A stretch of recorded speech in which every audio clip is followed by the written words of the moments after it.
and hoist the American flag up and sail in. I asked him, I said that, we lost everything. We lost our pride, we lost our country, we lost our pride, we lost everything. But please, do a last favor for us. Try to have a ceremony of down the flag and then raise the flag up. A ceremony that would save us some face. And we have a very, very emotional ceremony. And all the people would flock to the deck, sing the national anthem, crying at the same time to lower their flag and then raise the American flag ceremoniously. So the dignity is there. So even though that it's a big loss for us, but at least it really saved our face and also our dignity. It was kind of a feeling of finality in the fall. That was kind of the final step in the fact that South Vietnam no longer existed. The ship was silent. There was no one speaking on the ship. It was absolutely quiet. Then as they were preparing to lower the South Vietnamese flag, in a cappella, the crew started singing the national anthem. It's a very moving time. It was, as they slowly lowered the flag, and people singing, they saw their flag, maybe the last time ever they were going to be under their flag. Here is one that I kept since then. The captain gave it to me. Very, very respectfully said, "Sir, keep that flag." And then in silence, the American flag was raised. At 12:27 p.m. on Wednesday, May 7th, Kirk's log recorded a Filipino aircraft flying over to check the vessel's identification. 2 hours later, Kirk passed Grandee Island in Subic Bay, just under a mile to starboard. There was an elation that went through the refugees that they finally were safe and that they had a new life ahead of them. And the new life was going to be much better than anything they could have imagined under the communist rule.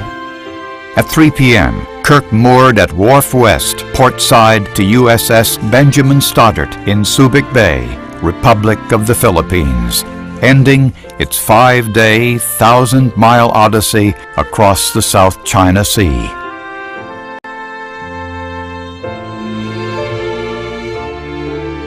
For the officers and men of USS Kirk, those events of 35 years ago and their role in rescuing the South Vietnamese refugees have had a profound impact. Our feelings about being there in Vietnam had changed significantly. We had gone to Vietnam with expectations of being in combat. We were prepared for it, we had trained for it, and that was the action that we were looking for. When we got there and found out that combat wasn't what was needed, it was a heart and a hand that was needed. We didn't recognize it at first, we just did our jobs. But it was after that that we began to realize that our Vietnam experience was totally different than our brothers that had walked in the field in combat. We recognized that it was going to be a positive experience for the rest of our lives. We were there to save life, not to destroy it. That 2-year period of my life on the Kirk is probably the highlight of my naval career. Most CEOs that get a chance to be commanding officers never get a chance to exercise their leadership under very stressful conditions. And one way you can say you were blessed, you were fortunate, or you were just God looked out after you. But that experience is so profound even today. There wasn't a grumble or a complaint among the crew. The crew was giving up. In fact, some of them crew, they emptied their lockers of their clothing, gave away all their candy that they had stored away for weeks. But it was an amazing thing what the crew did. It really was. Our job was humanitarian assistance, and we did it very well. We were proud to be members, sailors of the USS Kirk. Seeing the men, and it was only men then, of the USS Kirk, and realizing how much a part of their lives and what a great capstone this was to their careers, that moved me, that they could feel so good about their involvement in that rescue. I envied them. They weren't burdened with the former misadventure of Vietnam. If I get depressed or think I'm having a bad day, I just remember the looks on these people's face, and I know there's nothing that can compare to what they went through. The crew responded tremendously. I couldn't be more proud of a group of gentlemen, and I think they took great pride in helping these people when they realized the situation they were in.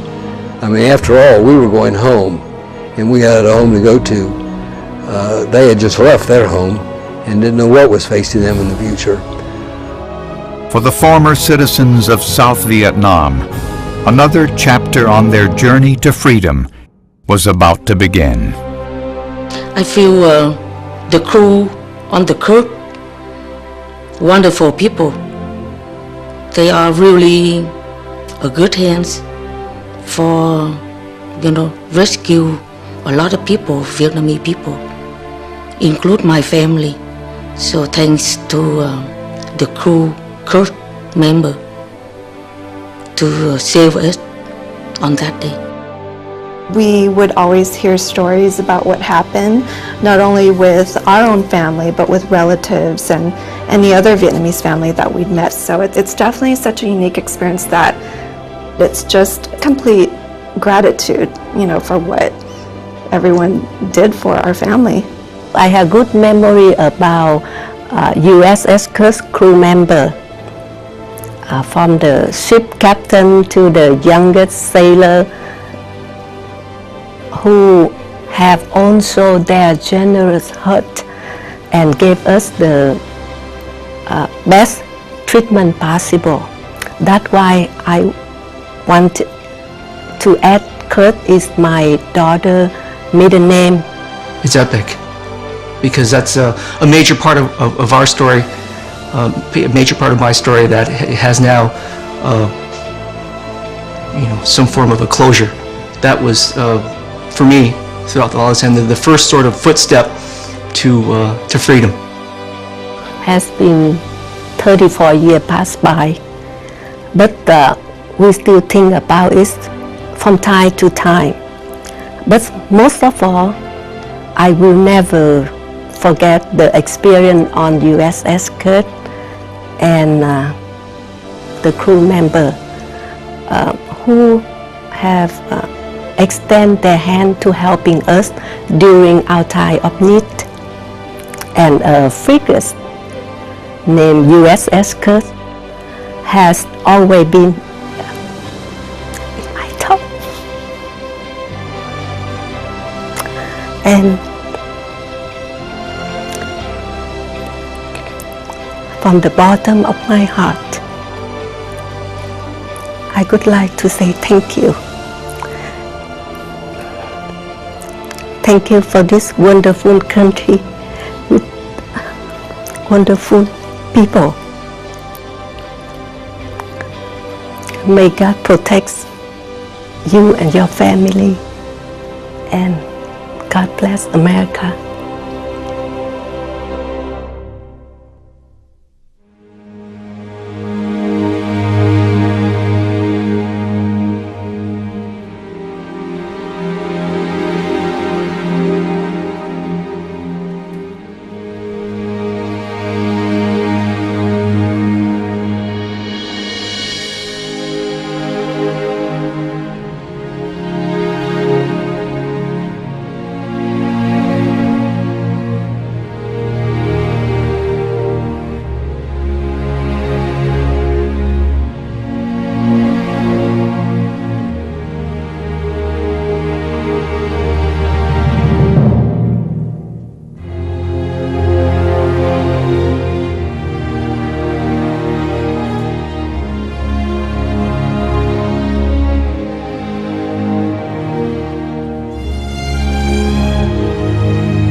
never forget the sound. I never forget the sound. And I hear a helicopter coming from miles and miles away, and I have an American flag I keep in my shop. And when I hear a helicopter come, I'll run out and grab my flag and wave the flag. I don't know if they see it, but I want them to.